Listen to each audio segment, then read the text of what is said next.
مرنے کے بعد بھی دوبارہ زندگی ہے، یہ مسلمانوں کی ڈرامے بازی۔ کون کہتا ہے کہ اگر ایک چیز خاک ہو جائے اور اس کا دوبارہ وجود ہو؟ ہندوستان کا ایک ایتھیسٹ دہریہ یہ جملے دہرایا کرتا تھا، اور اس بات پر اس نے بڑے بڑے علماء سے مناظرے کر رکھے تھے کہ یہ جو مسلمانوں کا عقیدہ ہے اور دین کا حصہ ہے کہ مرنے کے بعد محشر قائم ہونا ہے، انسان کو اس کے کیے کا جواب دینا ہے، یہ سب مذاق ہے، ایسا کچھ نہیں ہونا۔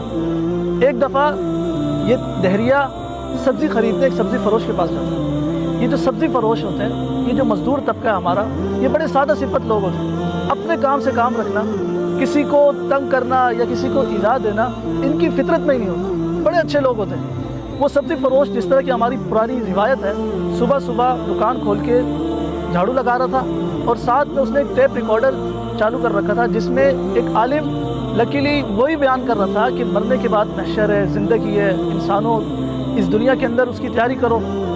جب یہ دہریہ سبزی فروش سے سبزی خریدتے وقت اس نے یہ الفاظ سنے تو وہ اس سبزی فروش سے مخاطب ہوا اور کہنے لگا، اب تم بھی مسلمانوں کی اس ڈرامے بازی پر ایمان لے آئے؟ یہ کیا ہے؟ عقل اس کو تسلیم کرتی ہے کہ ایک چیز خاک ہو جائے پھر اس کا دوبارہ وجود ہو؟ وہ سبزی فروش مسکراتا ہوا اس دہریے کو بہت دیر تک سنتا رہا، اور آخر جو الفاظ اس نے کہے سنہرے الفاظ ہیں۔ وہ کہنے لگا کہ فرض کر لو میں نے تمہاری بات مان لی کہ مرنے کے بعد کوئی زندگی نہیں ہے، انسان میں ختم ہو جانا ہے، سب راکھ ہو جائے گا، لیکن فرض کر لو suppose if there is life after death, if there is a day of resurrection، اگر مرنے کے بعد محشر قائم ہوتا ہے تو پھر کیا کرو گے؟